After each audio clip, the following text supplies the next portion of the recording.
नमस्कार, exam happy channel में आपका स्वागत है। तो दोस्तों जुड़ चुका हूं मैं यहां पर झारखंड टेट परीक्षा 2026 की तैयारी को लेकर के। झारखंड टेट परीक्षा बहुत ही जल्द होने जा रही है। आप सभी आश्वस्त रहिएगा, आपकी परीक्षा अवश्य होगी और बहुत जल्द होगी। इसके लिए आप तैयारी में लग जाइएगा। जो भी यहाँ पे तैयारी कर रहे हैं वो यहाँ पे जेसीईआरटी जैक की किताब से पढ़ेंगे, क्योंकि सिलेबस जो है आपका झारखंड राज्य के अनुमोदित पाठ्यक्रम पर आधारित है। इसके पहले देखिए यहाँ पे जैक ने 2 आकलन परीक्षा भी ली है, जिसमें 100% आपका जेसीईआरटी किताब से हूबहू प्रश्न आया हुआ है। ठीक है, तो आप सभी धोखा न खाएं और जेसीईआरटी जैक की किताब से तैयारी करें। ठीक है, यदि आपके पास जेसीईआरटी जैक का किताब उपलब्ध नहीं है, आप नहीं पढ़ पाते हैं, तो आपको सारा नोट्स हम यहाँ पे चाहे 1 to 5 के शिक्षक की तैयारी करें, चाहे 6 to 8 शिक्षक की तैयारी करें, आपको सारा नोट्स हम यहाँ पे जेसीईआरटी जैक की किताब से बना के दे रहे हैं। तो इसके लिए आप हमारे मोबाइल नंबर 9631054226 पर यहाँ से संपर्क कर लेंगे और सारा जेसीईआरटी जैक की किताब की पुस्तक पढ़ने के लिए सभी कुछ आपको जेटेट न्यू सिलेबस, साथ में सारा प्रैक्टिस सेट और क्वेश्चन बैंक सब कुछ यहाँ पे करवाया जा रहा है, सिर्फ और सिर्फ 500 रुपये में। तो आप जरूर जुड़ेंगे। चलिए देखते हैं आगे आज का महत्वपूर्ण प्रश्न। विज्ञान का प्रैक्टिस सेट 29 को हम लोग यहाँ पर कवर अप करेंगे। इसके पहले 1 से 28 तक का प्रैक्टिस सेट आपको करवा दिया गया है, आप सभी वहाँ से देख लीजिएगा। ठीक है क्योंकि प्रैक्टिस सेट आपके लिए गागर में सागर भरने का काम करता है। आप सारे थ्योरी क्लासेस पढ़ लिए हो, लेकिन प्रैक्टिस सेट जब आप बनाते हैं तो आपको यहाँ पर जज कर पाते हैं कि कौन सा आंसर सही होगा, कौन सा आंसर गलत होगा। ठीक है, इसलिए सभी को प्रैक्टिस सेट सेशन में अवश्य जुड़िएगा। सुबह यहाँ पे अभी चल रहा है 6 बजे, सुबह 6 बजे ये क्लासेस चल रही है। ठीक है, एग्जाम भी बहुत नज़दीक है, आपकी एग्जाम हो जाएगी, इसलिए आप सभी तैयारी में थोड़े थोड़े लगे हुए रहेंगे। विज्ञापन भी बहुत जल्द आ जाएगा। ठीक है, ज्योतिराव फुले का जन्म कहाँ हुआ था, आपको बताना है। ज्योतिराव फुले का जन्म कहाँ हुआ था? केरल में, महाराष्ट्र में, कलकत्ता में, या कोई नहीं। ठीक है, तो देखिए जो आपके महात्मा ज्योतिराव फुले हैं, उनका जन्म जो हुआ है वो 11 अप्रैल 1827 ईस्वी को महाराष्ट्र में। कहाँ हुआ? 11 अप्रैल 1827 ईस्वी को महाराष्ट्र में हुआ है। तो यहाँ पर ऑप्शन महाराष्ट्र किसमें है? बी में है, तो राइट आंसर इसका बी हो जाएगा। ठीक है, सत्य शोधक समाज की स्थापना किसने किया? देखिए प्रश्न बहुत इंपॉर्टेंट है और ये आपका जेसीईआरटी जैक की किताब से निकल के आया है। बाहर प्रश्न पढ़िए बहुत कम मिलेगा, इसलिए आपको कम प्रश्न पढ़ के अधिक मार्क्स उठाना है। तो आपको जेसीईआरटी जैक का जो ये हैंड रिटेन नोट्स बना हुआ है, आप केवल उतना पढ़ के चल जाइएगा, आपका स्कोर बहुत अच्छा हो जाएगा। ठीक है, इसलिए जो लोग नहीं जुड़े हैं यहाँ से सारे नोट्स पीडीएफ वीडियो ले लीजिए और इसको एक बार पढ़ लीजिएगा।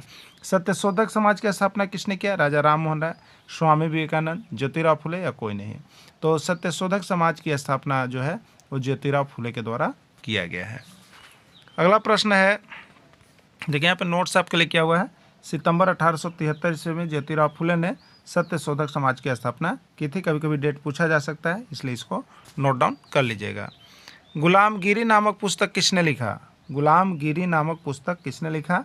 राजा राम मोहन राय, स्वामी विवेकानंद, ज्योतिराव फुले, या कोई नहीं। ठीक है, तो ज्योतिराव फुले जी ने गुलामगिरी नामक पुस्तक का भी विवेचन किए हैं, लिखे हैं। भारतीय शिक्षा का मैग्ना कार्टा के नाम से जाना जाता है। भारतीय शिक्षा का मैग्ना कार्टा के नाम से किसको जाना जाता है? वुड डिस्पैच को, चार्ल्स वुड की नीति पत्र को, ए और बी दोनों, या कोई नहीं। ठीक है, तो वुड डिस्पैच और चार्ल्स वुड की नीति, ये दोनों को ही जो है भारतीय शिक्षा का मैग्ना कार्टा कहा जाता है। राइट आंसर इसका सी हो जाएगा। दयानंद एग्लो विद्यालय की स्थापना देश भर में किसके द्वारा किया गया? ठीक है, दयानंद एग्लो विद्यालय की स्थापना देश भर में किसके द्वारा किया गया?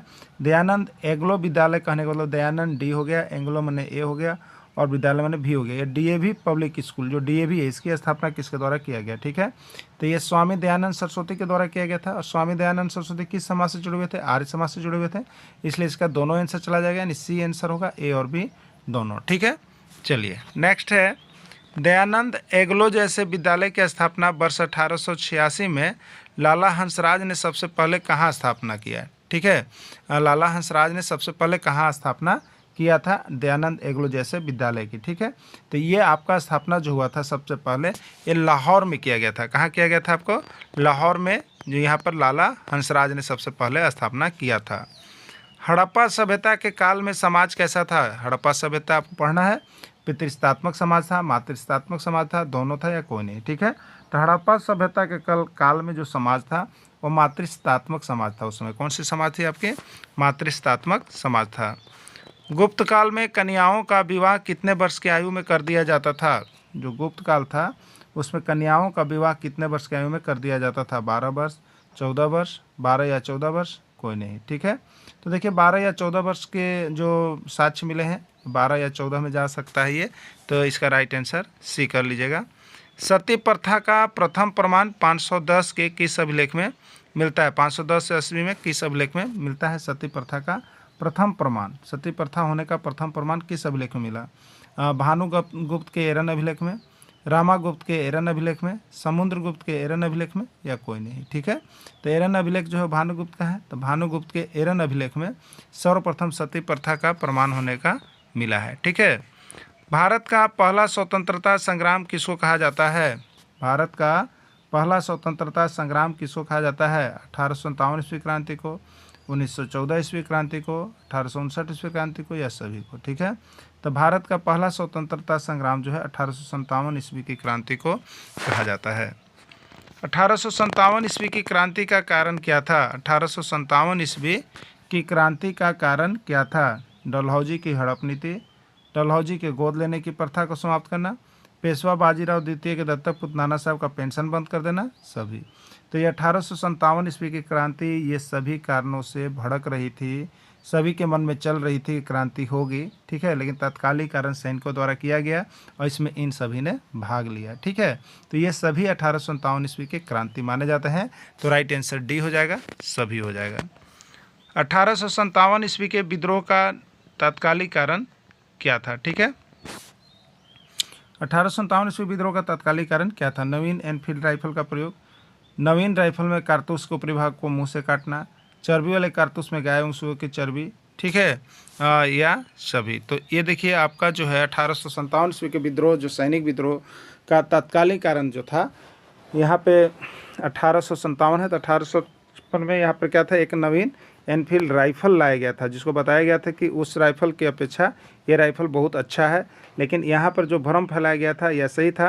ये क्या था कि इसमें जो है कि लोगों को कहना था कि इसमें जो हम मुंह से काटा जाता है तो उसमें गाय और सूअर की चर्बी है, जिसका विरोध मंगल पांडे ने किया था और उन्हें क्या कर दिया? फांसी दे दिया गया और उसके बाद यह विद्रोह भड़क उठा था। तो ये नवीन राइफल का प्रयोग का जितना पॉइंट है ये सभी सही है, तो राइट आंसर इसका डी हो जाएगा, सभी हो जाएगा।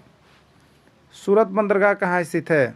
सूरत बंदरगाह कहाँ स्थित है? केरल में, कोलकाता में, गुजरात में, या बॉम्बे में, ठीक है। तो सूरत बंदरगाह कहाँ स्थित है? तो सूरत आपका गुजरात में है, तो राइट आंसर इसका सी हो जाएगा। ईस्ट इंडिया कंपनी भारत से चीज़ें खरीदती थी और वह कहाँ बेचती थी? ईस्ट इंडिया कंपनी भारत से सभी चीज़ें खरीद के वह कहाँ बेच दिया करती थी?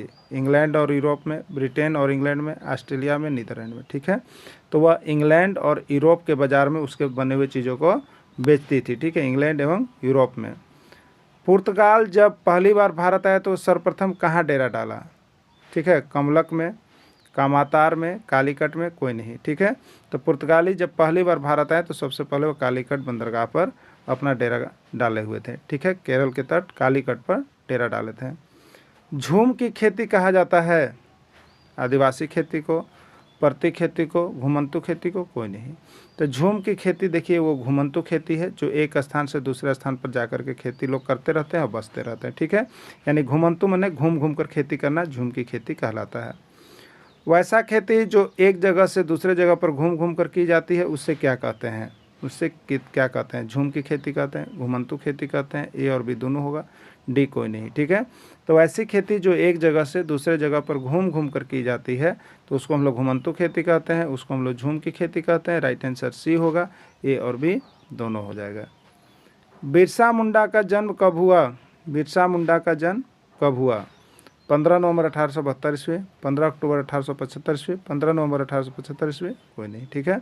तो बिरसा मुंडा जो झारखंड से जुड़े हुए हैं उनका जन्म जो है 15 नवंबर 1875 ईस्वी है, इसलिए झारखंड का भी स्थापना दिवस 15 नवंबर को ही मनाया जाता है, ठीक है। तो बिरसा मुंडा का जन्म है 15 नवंबर 1875 ईस्वी। Grand old man of India के नाम से किसको जाना जाता है? Grand old man of India के नाम से किसको जाना जाता है?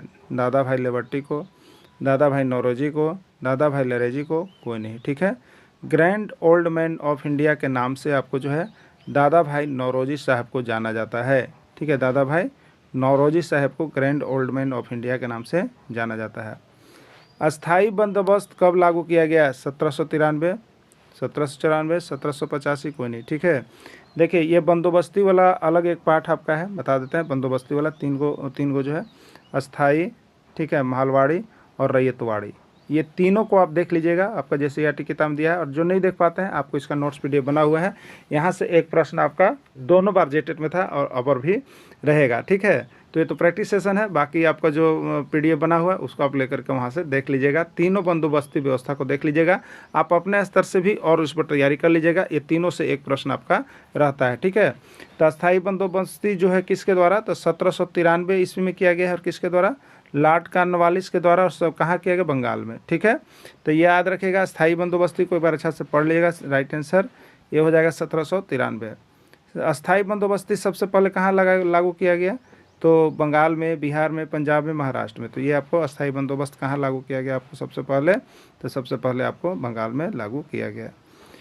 इंग्लैंड के व्यापारियों ने व्यापारिक कंपनी की स्थापना किसके समय में की। इंग्लैंड के जो अंग्रेज लोग थे, व्यापारिक कंपनी की स्थापना किसके समय में की। इंग्लैंड की रानी समरसोत के समय, इंग्लैंड की महारानी एलिजाबेथ प्रथम के समय, इंग्लैंड की महारानी फूलवंती के समय, या कोई नहीं, ठीक है। तो इंग्लैंड के व्यापारियों ने व्यापारिक कंपनी की स्थापना किसके समय में की, तो इंग्लैंड की महारानी एलिजाबेथ प्रथम के समय में किया है, ठीक है। इंग्लैंड की महारानी एलिजाबेथ प्रथम के समय में किया गया है। चलिए अगला देखिएगा, ईस्ट इंडिया कंपनी की स्थापना किसके समय में किया गया और कब किया गया, ठीक है। ईस्ट इंडिया कंपनी की स्थापना किसके समय में किया गया और कब किया गया। एलिजाबेथ प्रथम के समय 31 दिसंबर 1600 ईस्वी। तो ये तो बिल्कुल सही है कि 31 दिसंबर 1600 ईस्वी को ईस्ट इंडिया कंपनी की स्थापना किया गया है, ठीक है, ये बिल्कुल सही है। तो इसके साथ एलिजाबेथ प्रथम है, ये भी सही है। एलिजाबेथ द्वितीय नहीं होगा, एलिजाबेथ तृतीय नहीं होगा, कोई नहीं, ठीक है, यानी पहला ऑप्शन ही सही है। एलिजाबेथ प्रथम के समय किया गया और 31 दिसंबर 1600 ईस्वी को किया गया। वास्को डी गामा कहाँ का निवासी था, पुर्तगाल, अंग्रेज, डच या फ्रांसीसी, ठीक है। तो वास्को डी गामा जो था वो आपका पुर्तगाल निवासी था, पुर्तगाल का रहने वाला था। वास्को डी गामा पुर्तगाल निवासी था। भारत के द्वारा तैयार किया गया पहला नक्शा किसके द्वारा तैयार किया गया। भारत में जो पहला नक्शा तैयार किया गया वो किसके द्वारा तैयार किया गया, James Rennell, James Watt, James Robert, ठीक है। तो पहला नक्शा जो तैयार किया गया था वो जेम्स रेनल के द्वारा तैयार किया गया था। भारत के सर्वप्रथम नक्शा तैयार करने का आदेश किसने दिया, रॉबर्ट क्लाइव ने, वारन हेस्टिंग्स ने, जेम्स रेनलेडी ने, कोई नहीं, ठीक है। तो सर्वप्रथम नक्शा तैयार करने के लिए जो दिए थे वो आपको रॉबर्ट क्लाइव थे। रॉबर्ट क्लाइव जो है सर्वप्रथम दिए। भारत के प्रथम गवर्नर जनरल कौन थे, Lord Mountbatten, Warren Hastings, Lord Canning या कर्निंग, ठीक है। भारत के प्रथम गवर्नर जनरल कौन थे, तो आपके वारन हेस्टिंग्स थे। तो इस तरह से आपको JCERT जैक के किताब का अगर प्रैक्टिस सेट आपको करना है हैंड रिटन नोट्स का, तो आप हमारे साथ जुड़िएगा। सुबह में 6 बजे आप वहाँ पर जा करके कर सकते हैं। और बहुत सारा यहाँ पर देखिए प्रैक्टिस सेट आपको बन गया है, उसका PDF और वीडियो भी कंप्लीट है। जो चाहते हैं यहाँ से ले करके पढ़ सकते हैं, तैयारी कर सकते हैं। केवल इंपॉर्टेंट प्रश्न, कम प्रश्न और अधिक आने वाला प्रश्न इसमें शामिल किया गया है, इसलिए आप इसको पढ़ के ही जाइएगा एग्जाम में जाने से पहले भी। वीडियो के अंत तक जुड़े रहें, धन्यवाद।